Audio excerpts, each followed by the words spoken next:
On the 11th of May, 1930, an 18-year-old woman walked down the gangway of the Transylvania with about $50 in her purse. Beside her name, a clerk had written one word for her occupation: domestic. And yet that servant girl from a Gaelic-speaking croft would spend the next 70 years vanishing into a surface so complete that a hospital wing would one day carry her name. Her daughter would sit on the federal bench, and her son would stand in the Oval Office. Her name was Mary Anne MacLeod.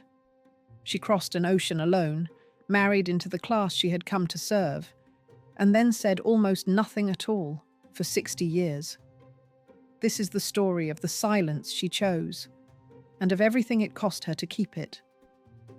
If you want the real stories of the women who shaped power and history, subscribe to Feminine Legacies, and stay for the ones the history books were happy to leave in the margins. Chapter 1. The Island That Gave Its Daughters Away. Before she was anyone's mother, she was the youngest of 10 children on an island that had already buried a generation of its sons. She was born on the 10th of May, 1912, in the village of Tong, a crofting township about 3 miles from Stornoway on the Isle of Lewis, in the Outer Hebrides of Scotland. Her father, Malcolm MacLeod, was a crofter and a fisherman who also served as the compulsory attendance officer at the local school. Her mother, born Mary Smith, kept a house full of children on a small landholding. Mary Anne was the 10th of them. Her first language was Scottish Gaelic. She learned English only later, at school, and she would keep the Gaelic for the rest of her life on the far side of an ocean, in a borough of a city that had never heard of Tong. The island she was born onto was poor and hard and close. The economy of Lewis ran on small land holdings, on fishing and on weaving, and it ran on very little cash. Families were large, and the land could not hold them all. The croft fed you if you were lucky and the weather held, but it did not make you rich, and it could not employ 10 grown children. Lewis had always sent its young people out into the world, across the ocean to North America. That was the ordinary rhythm of the place, older than Mary Anne, older than her parents. Leaving itself was nothing new. What set her own generation apart was the sheer scale of what the island had just lost. The First World War fell on the Hebrides with terrible weight. Lewis gave an enormous share of its young men to that war, a proportion far beyond what most of Britain paid. And then, when the fighting was finally over, the island suffered one of the worst peacetime disasters in the history of British waters, within sight of its own harbour. On the 1st of January 1919, the naval yacht Iolaire, crowded with servicemen coming home from the war, struck rocks at the mouth of Stornoway Harbour and sank within sight of shore. Around 200 men died. Most of them were Lewis and Harris men, sailors and soldiers who had survived the whole war and drowned within sight of the harbour they were coming home to. Mary Anne was 6 years old. The loss did not stay a single night's grief. About 200 men, gone in one dark hour, on top of the men already lost across 4 years of fighting. A generation of husbands and fathers and brothers and workers taken from a small island community all at once. On an island that small, arithmetic like that reshapes everything. It became empty crofts. It became unmarried women. It became households with no men to work the land or the boats. And it became a tide of emigration, all through the 1920s, that carried the young off the island in their thousands across the ocean to North America, many of them never to come home again. Young women in particular went into domestic service, much of it in New York, sending money back to the crofts they had left behind. This was the world that made her. A wounded island, a house of 10 children, a language spoken by fewer people every year, and a horizon that pointed steadily away from home. Her older sisters had already begun to go, one after another, following the path that Lewis women had worn smooth ahead of them. By the time Mary Anne was old enough to look at that horizon herself, the only real question left was whether she would walk the path too, and whether, once gone, she would ever truly come back. She would answer the first question at 18.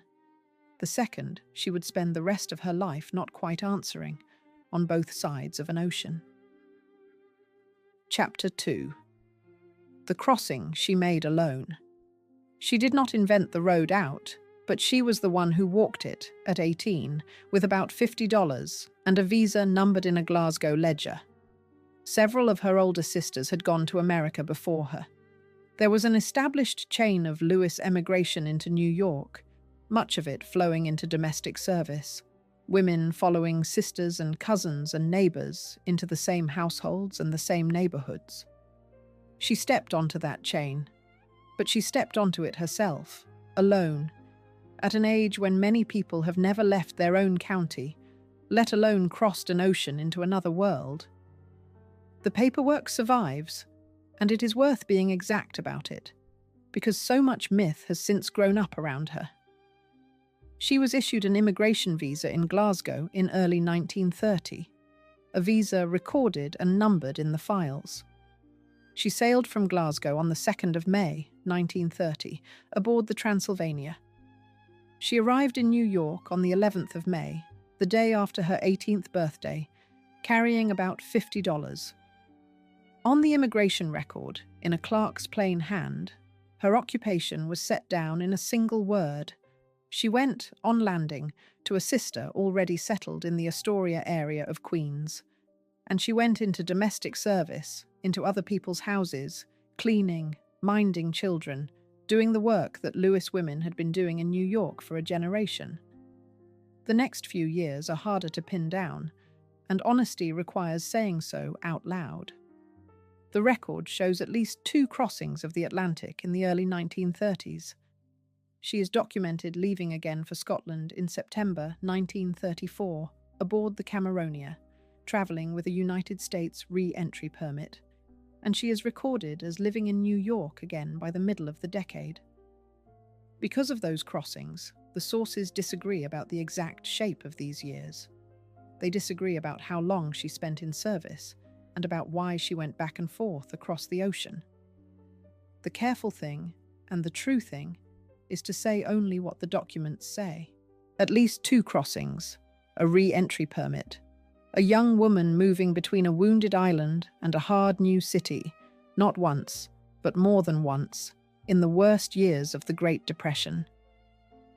Even her reasons for that first crossing are contested, and they are contested in ways that have everything to do with what her family later became. Some accounts frame the first voyage as a search for work, one more Lewis woman joining the Depression era flow into American service. Other accounts, drawing on family tellings, frame an early trip as more of a visit to relatives that slowly turned into staying. The record itself, the visa, the manifest, the re-entry permit, does not settle the argument, and so this film will not settle it either. It will state what is written down and let you weigh it. One thing must be said plainly, because it was later said falsely by others. She entered the country on an immigration visa issued in Glasgow. The claim that she was ever in America illegally has been examined and found false. The document is the document, and the document says she came the lawful way. Now measure the size of the leap. A single woman, 18 years old, from a Gaelic-speaking croft on a small Hebridean island, crossing an ocean into a country entering the first full year of the worst economic collapse in its history.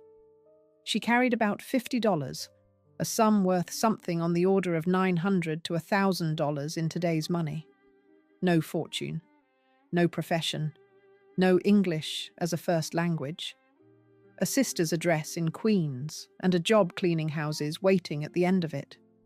Almost everything she would later become, the large house, the furs, the hospital pavilion, the dynasty itself, flows out of that one decision to go, and from the harder decision made across more than one crossing, not to come home for good.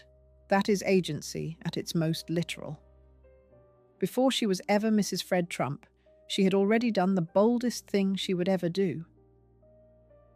Chapter 3. The party where the servant met the builder. She met him at a party in Queens, and within 6 years of coming ashore, the girl who scrubbed other people's floors had married the class she had come to serve. The meeting came in the middle of the 1930s, by the standard account at a party in Queens, in the world of the city's outer boroughs, where a young builder and a young woman in service might cross paths at a dance or a gathering. His name was Fred Trump. He was already putting up houses and making a name for himself. She was still, in the language of her own arrival papers, a servant in other people's homes. The distance between them was a distance of class, and in the America of the 1930s, that distance was real and it was wide. On one side stood a woman who had arrived with about $50 and gone straight into other people's kitchens. On the other stood a man on his way to becoming one of the major landlords of Queens and Brooklyn. There was no natural bridge between those two positions. Servants married servants, or tradesmen, or the men from back home. Builders on the rise married within their own class, or above it. That Mary Anne crossed that distance at all, in the few years between the gangway and the altar, is the hinge on which her whole life turns. Everything the world would later see, the set hair and the furs and the committee tables, begins at that hinge. They married on the 11th of January 1936, at a Presbyterian church on the Upper East Side of Manhattan. She was 23 years old. The reception was held at the Carlisle Hotel, a small and respectable gathering of about 25 guests, and the couple honeymooned in Atlantic City. Set that day beside the day, almost 6 years earlier, when she had come down the gangway of the Transylvania with about $50 and a servant's future, and you can measure exactly how much ground she had covered. A church on the Upper East Side, a reception at the Carlisle, a husband with a growing fortune. In under 6 years, a servant girl from Tong had made herself into the kind of woman a rising New York builder married in Manhattan. It would be easy, and it would be wrong, to tell this as a story of luck, of a poor girl who simply happened to catch a rich man's eye. The record does not support the passive version, and this channel will not pretend it does. She had crossed an ocean by her own choice. She had survived the depression in service. She had placed herself, again and again, in the rooms and the neighborhoods where a different life might become possible.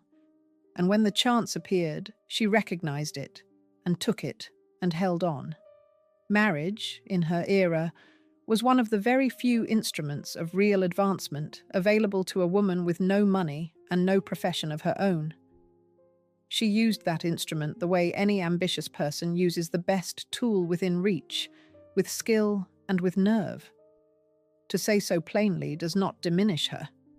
She calculated her own ascent in the only currency a servant girl was permitted to spend, and she spent it exactly right. What she married into deserves its own reckoning, because the height she reached can only be measured against the fortune that now closed around her, and against where that fortune came from. She had arrived with about $50 and a servant's wage. She was now the wife of a man whose money was about to be made on a scale she could not have pictured from a croft on Lewis. And that money, the money that would pay for every fur and every luncheon and every year of the surface she was about to build, had a source that the charity ballrooms of Long Island would never once mention aloud. Before you can see Mrs. Fred Trump of Jamaica Estates clearly, you have to see where the Trump money actually came from, and how much of it began as something other than private wealth. Chapter 4. The fortune built on public money. The furs she would wear to charity luncheons were paid for, in large part, by rent underwritten by the federal government. Fred Trump was the son of German immigrants, born in the Bronx. and he was already building in Queens and Brooklyn when he and Mary Anne met. Over the decades that followed, he would grow into one of the outer borough's major landlords and developers, a man who built housing on a large scale and collected the rents on it for the rest of his life. The biographers agree that he had discipline and thrift in abundance, and that he worked relentlessly. But the true engine of the fortune ran on something larger than one man's habits. It ran on federal housing policy. The mechanism was the Federal Housing Administration. Through the 1930s, the 40s, and into the early 50s, federal mortgage insurance and federal financing underwrote an enormous boom in apartment building across the outer boroughs of New York. Builders who learned to work the programs could put up housing with much of the risk carried by the government rather than by themselves. Fred Trump learned to work those programs as well as almost anyone in the city. The apartment blocks went up. The tenants moved in. The rents came back month after month. And a great deal of the money that flowed to the family was money made possible, at its foundation, by the federal guarantee behind it. In 1954, the arrangement finally drew the attention of Washington. A United States Senate committee opened an investigation into windfall profits made by builders who had used Federal Housing Administration financing, and Fred Trump was among the builders called to answer for what he had taken. He was questioned about his profits. He was, afterward, effectively blacklisted from further Federal Housing Administration work, but he kept the profits he had already made, every dollar of them, and he moved on to other projects, and the fortune did not shrink.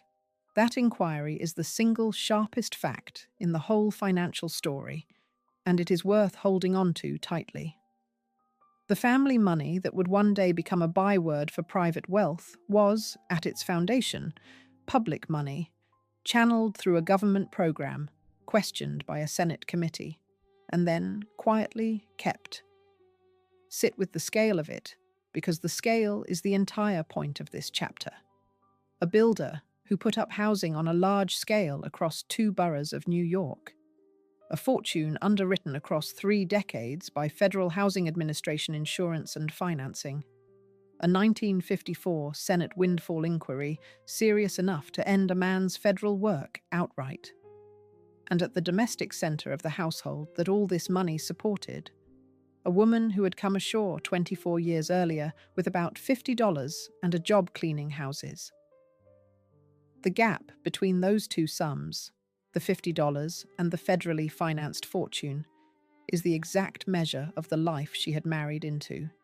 She had not simply married a rich man.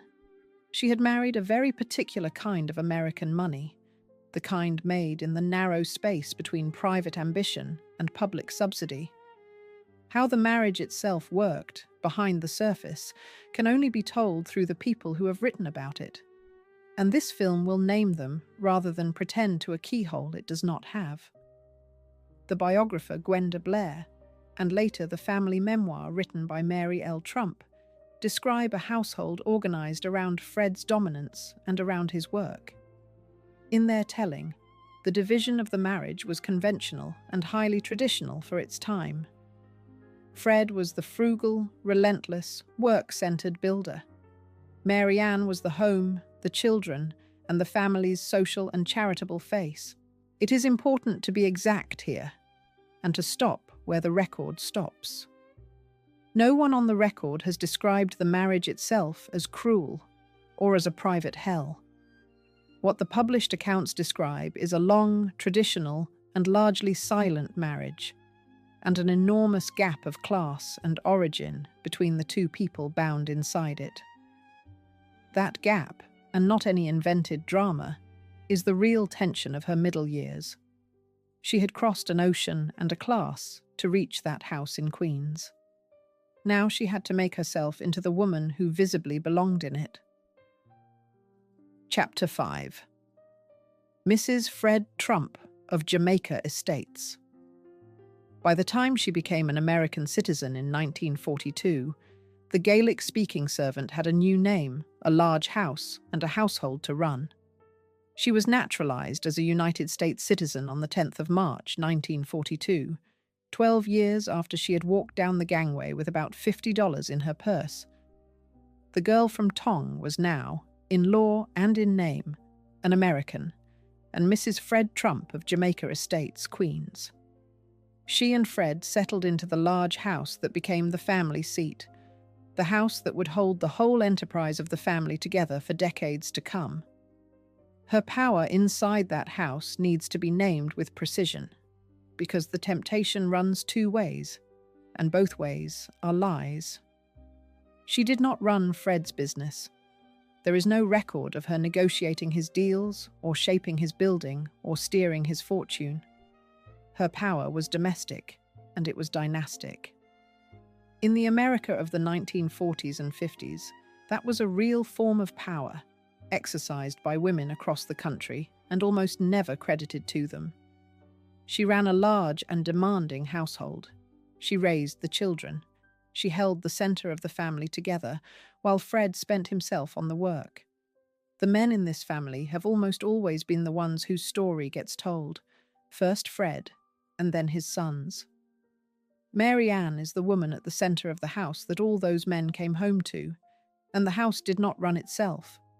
The children came across 11 years, 5 of them, and their names now carry a weight that had nothing to do with her at the time.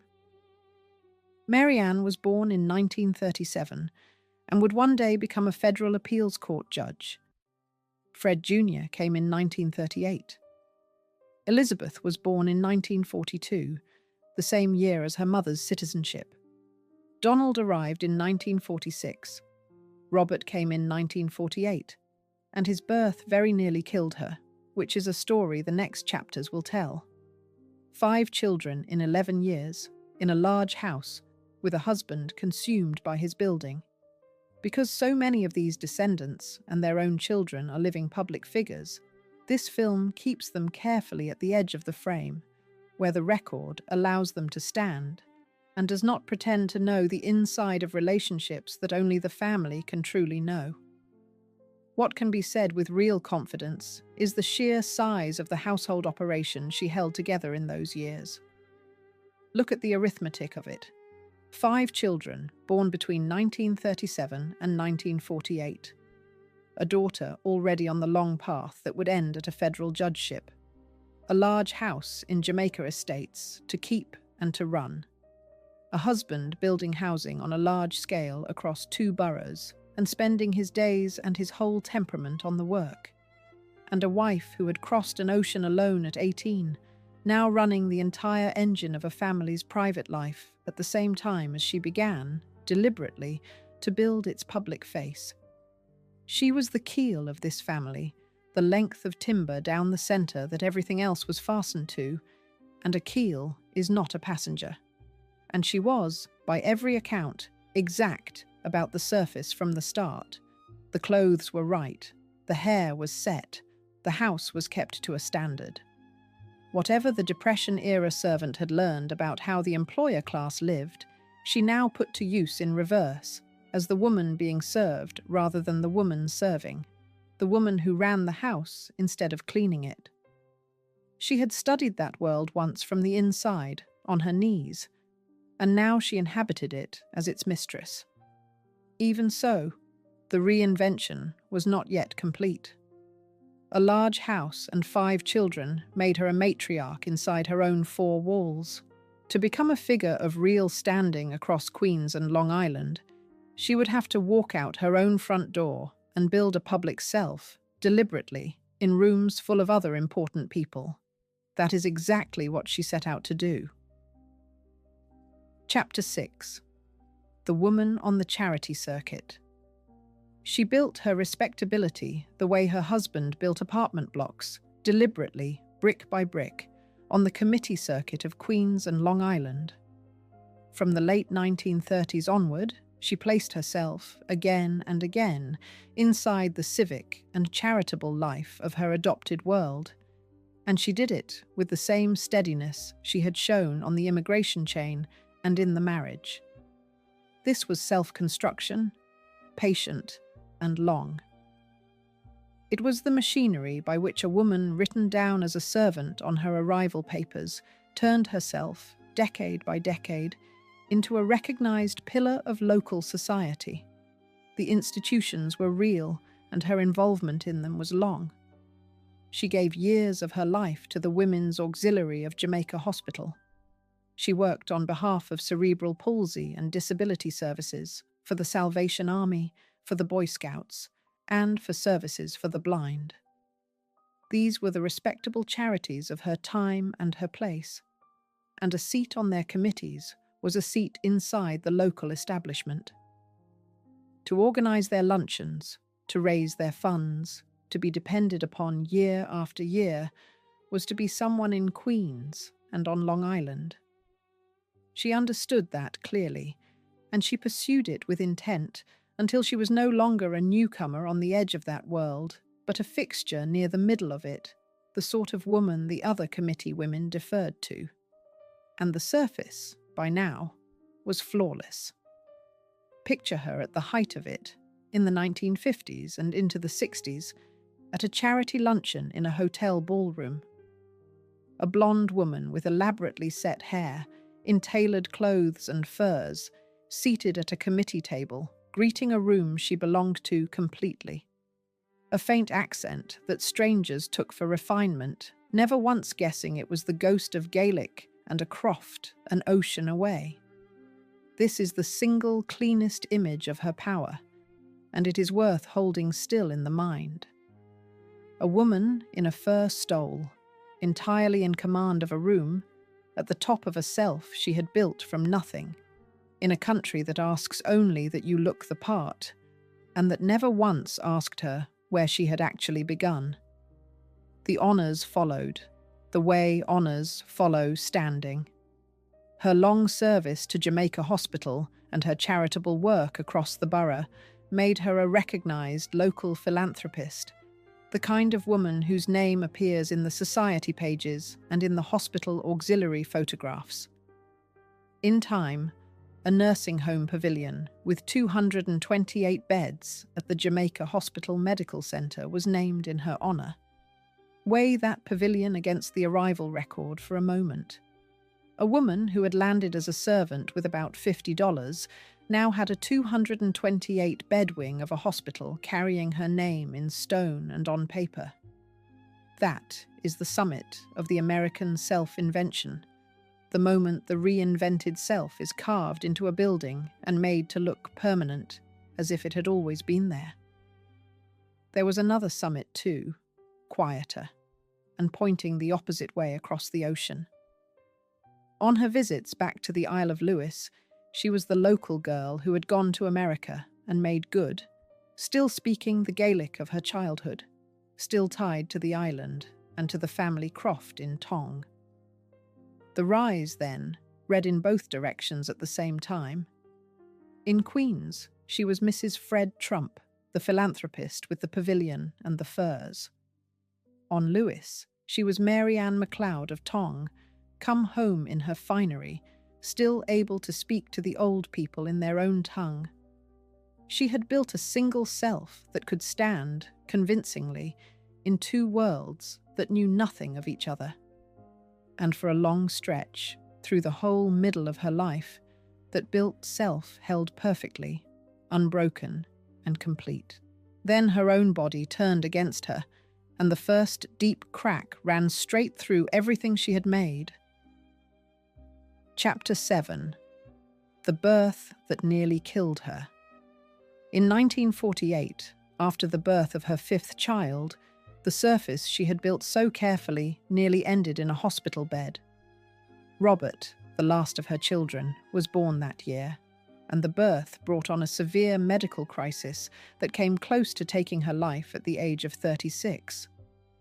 This is the part of her story that must be handled with the most care of all, because the fullest account of it rests on a single family source, and this film will name that source out loud rather than dress its claims up as settled history.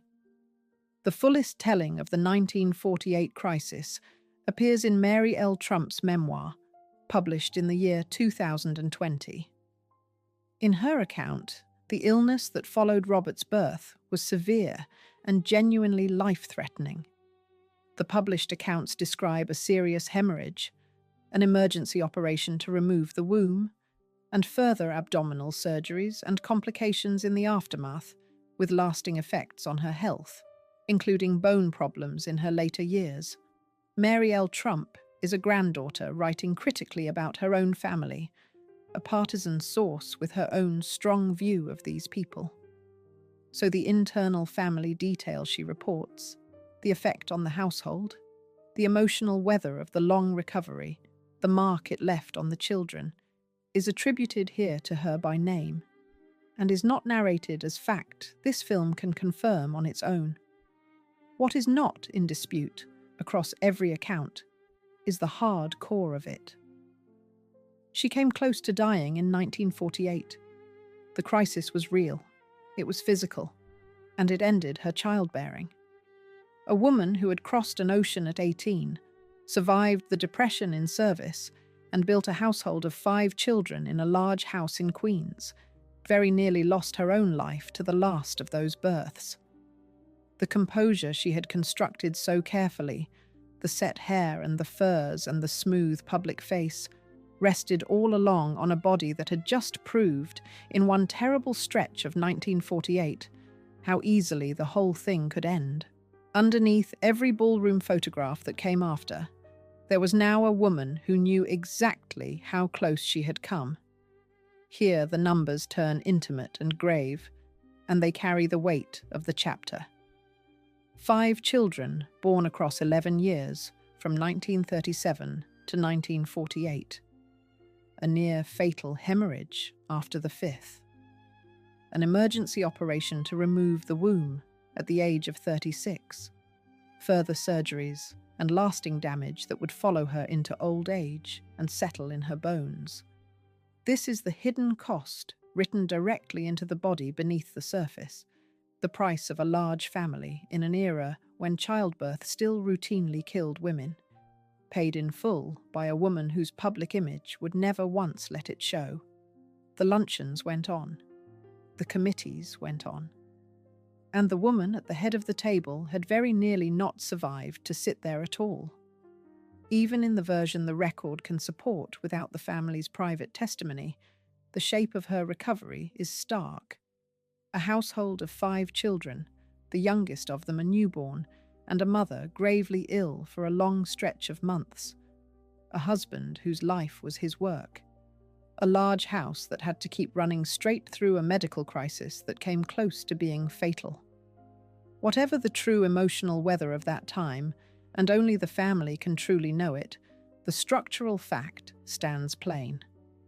The keel of the family very nearly broke in 1948. The family held together anyway. And the woman at its centre recovered, rose from the bed, and went back to holding the surface in place as though nothing beneath it had cracked. She had already survived the ocean and the depression. Now, she had survived her own body. The one thing she would never do, across all the long decades that followed, was find a way to say any of it out loud. Chapter 8. The voice she chose not to use? For 60 years, she stood beside increasingly famous men and said almost nothing of her own. This is the best documented thing about Mary Anne MacLeod Trump, and it is, in the end, the truest key to her. Across more than 6 decades as the wife, and then the mother, of men who grew steadily more prominent, she gave almost no interviews. She left almost no record of her own inner life, her own opinions, her own account of the extraordinary distance she had travelled. What survives is the surface she chose to present to the world, and behind that surface a silence so total that it becomes, in itself, the shape of the woman. Consider how strange that silence is inside the family it belonged to. This would become a family defined, above everything, by noise, by publicity, by controversy, by voices that filled rooms and newspapers, and eventually the entire political life of a nation. And at the quiet origin of all that noise, sat a woman who said almost nothing in public for 60 years. She was never hidden away against her will. She was present, photographed, honored, seated at the head of charity tables, standing at her husband's side at family occasions and public ones. But of her own voice, her own telling of her own life, there is almost nothing left at all. She kept it back. Whatever she thought, she declined to say, and she did not stop declining to say it for the whole length of her adult life. This film reads that silence as a choice and as a form of command, because the record supports that reading and gives no real support to the other. There is no documented account of her as a woman silenced against her will, no evidence of a voice suppressed by someone else. What the record shows instead is a woman who held her composure and her restraint with absolute consistency in the good years and in the terrible ones alike, and who declined, again and again, to narrate herself to anyone, in a life lived almost entirely through her husband's name and then her children's. The one territory that remained entirely her own was the decision about what to reveal. She revealed nothing. The silence was the last country she governed alone, and she governed it completely, to the very end. It cost her, though, and the cost was real, even though she chose it herself. A person who never speaks of herself for 60 years is, in a quiet way, erased inside her own lifetime, present everywhere as an image and absent everywhere as a voice. The clothes are remembered. The set hair is remembered.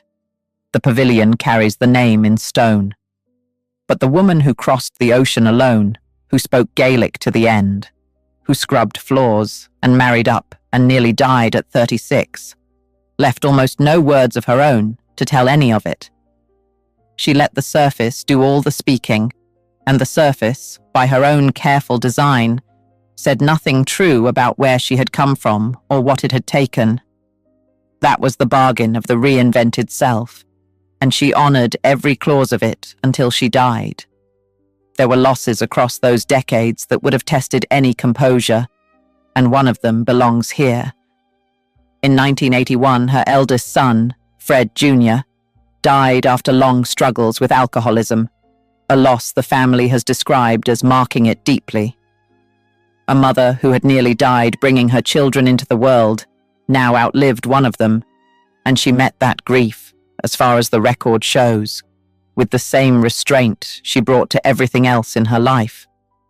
There was no public breaking. There was no narrated sorrow. The surface held over the grief the way it held over everything, smooth and complete, and giving nothing away. By then, the silence that was her signature had become her armor as well, and she would need every inch of it. In 10 more years, the violence of the world outside would come for her directly, in the most brutal and literal way, on an ordinary street in the borough she had made her own. Chapter 9. $14 on a Queen's Street. On Halloween of 1991, at 79 years old woman in furs was thrown to the ground for the $14 in her handbag. The date was the 31st of October 1991. The place was near a shopping area in Queens, the borough she had lived in for more than half a century, the borough her family had helped to fill with apartment blocks. A 16-year-old attacked her there, knocked her down onto the pavement, and seized her handbag. Inside, it was about $14. For that sum, a woman of 79, the wife and mother of one of the city's known building families, was left broken on a public street. Her injuries were severe, and many of them were permanent. She suffered broken ribs. She suffered facial injuries and further fractures. She suffered bleeding on the brain. The attack left lasting damage to her sight and to her hearing that would never fully heal. This was no snatched purse and a bad fright.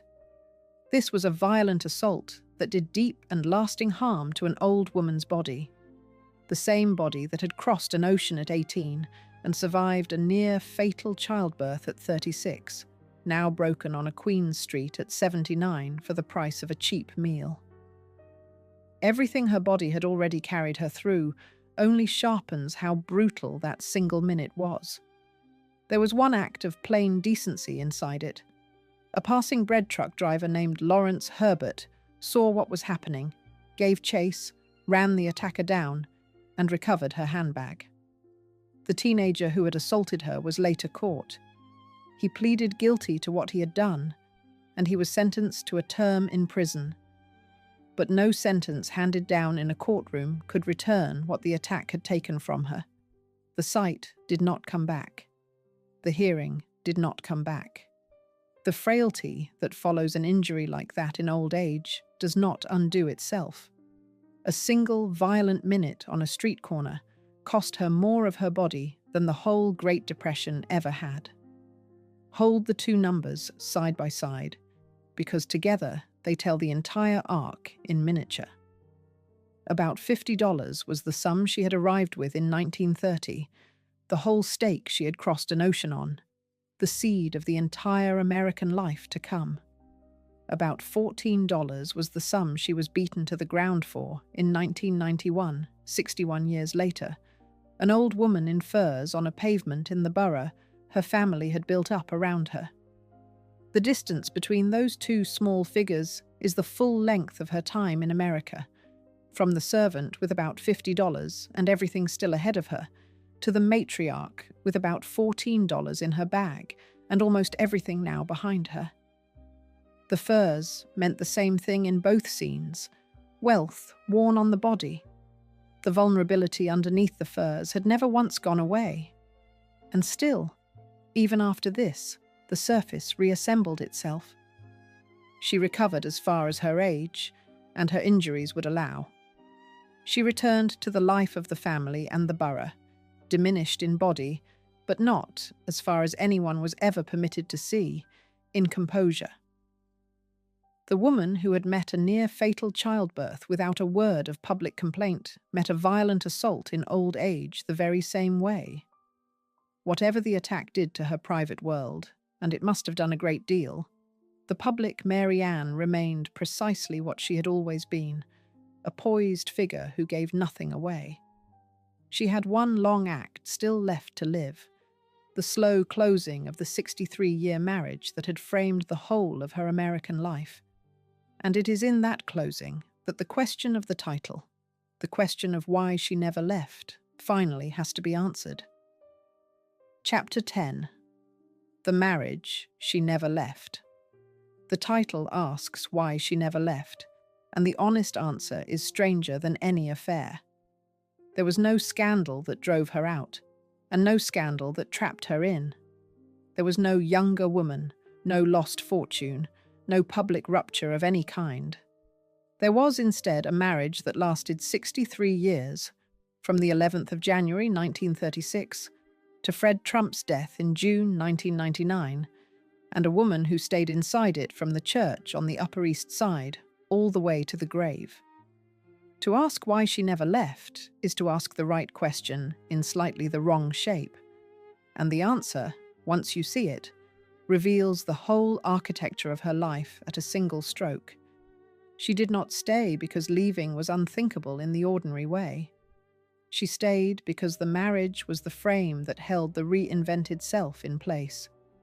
Everything she had built, the name, the large house, the pavilion, the standing on the committee circuit, the whole enormous distance from the croft, rested on the fact of the marriage.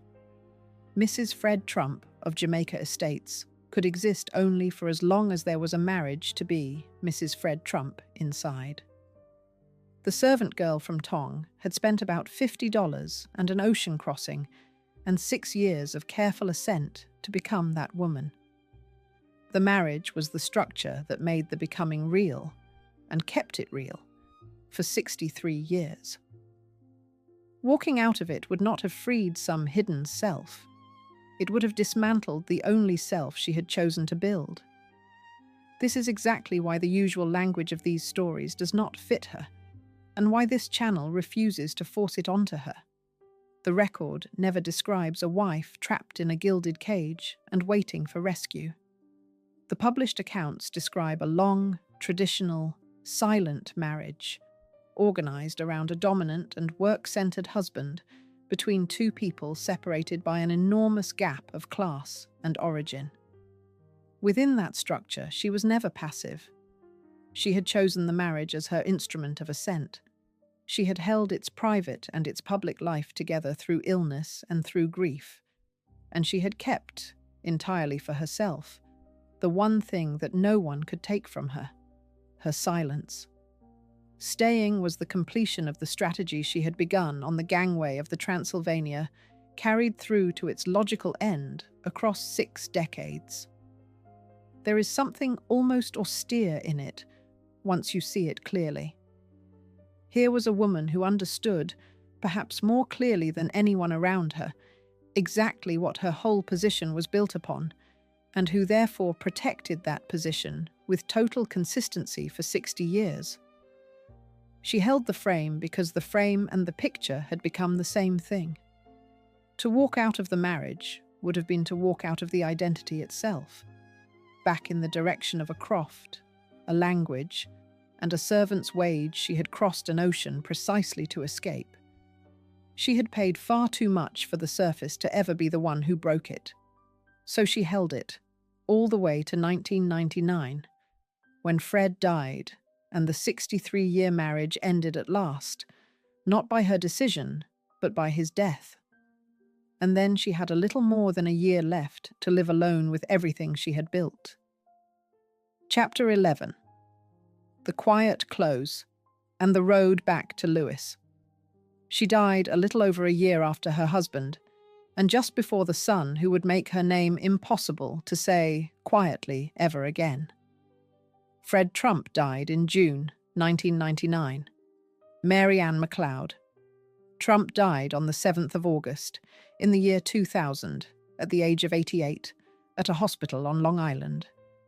Her funeral was held at a prominent Manhattan church long associated with the family, and she was buried in a cemetery in Queens, the borough that had been her whole American world for 70 years. The 63-year marriage had ended with Fred's death, and now, a little more than a year later, the life that marriage had framed ended too, quietly, at the far end of a very long journey that had begun on a pier in 1930.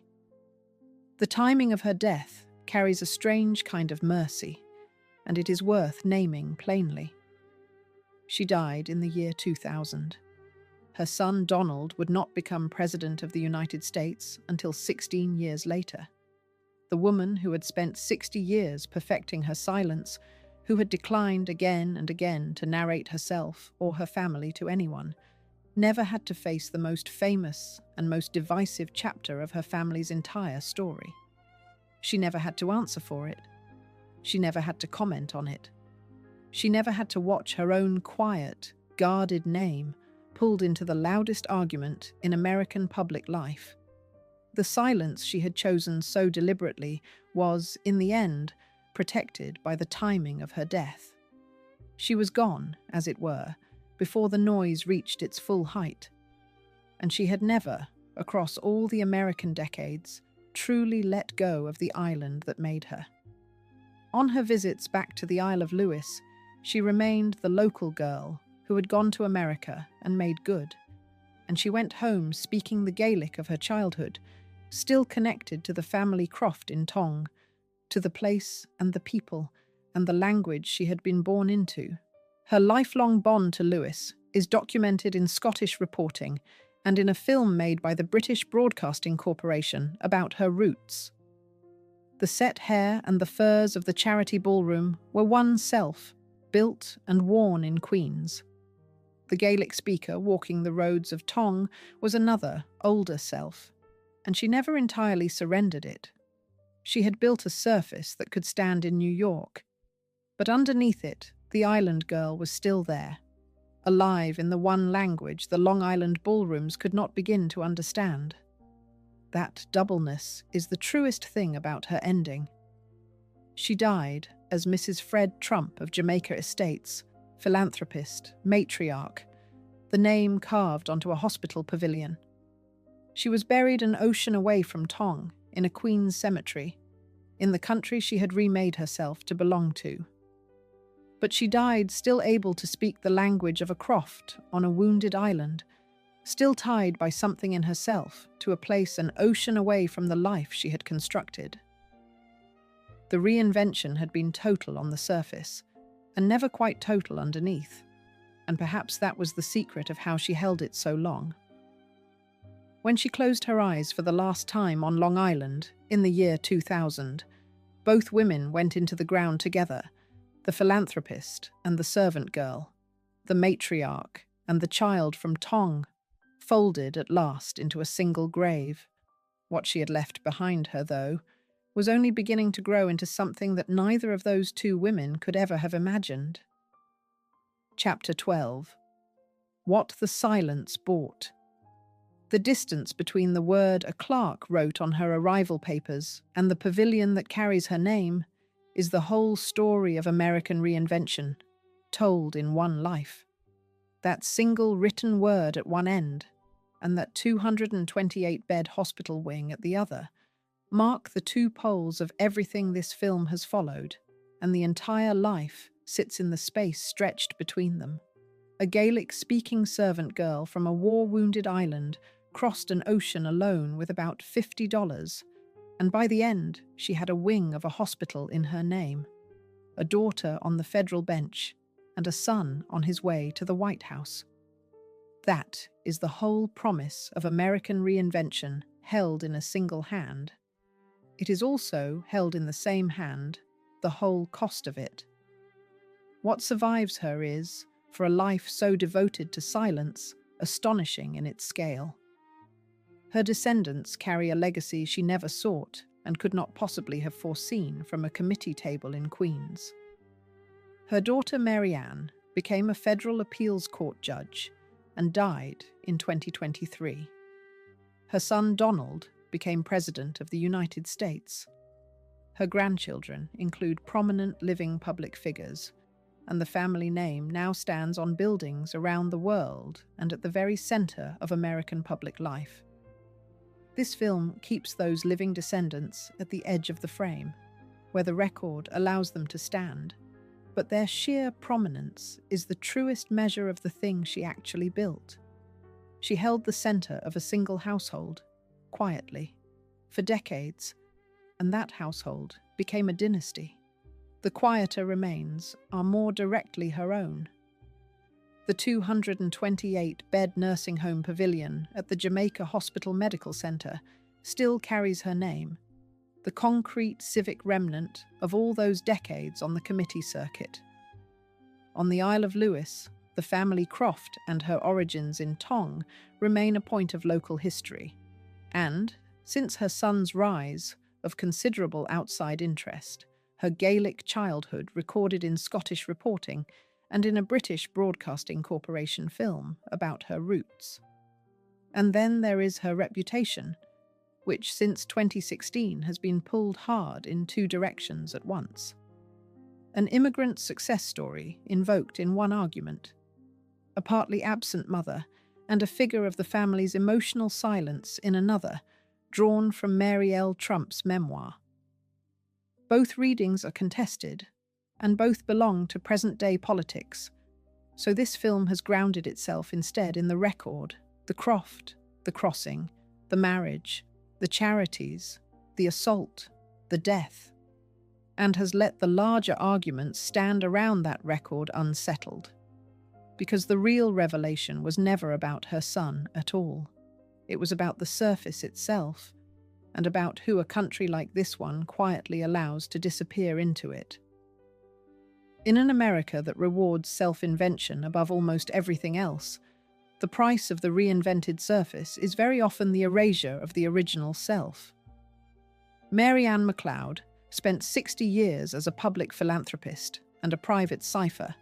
Her Gaelic and her croft and her years on her knees all folded away beneath the set hair, until the servant girl had become invisible even while the matriarch was being honoured. What she seized in her life was never a fortune and never a government. What she seized was a new self, and then she held that self in near total silence for the rest of her days. Her power was the power to cross an ocean, the power to marry into another class, and the power to keep the surface perfectly intact for 60 years while the family around her grew loud and rich and famous and, at the last, impossible to ignore. Think of what that kind of power truly asks of a person.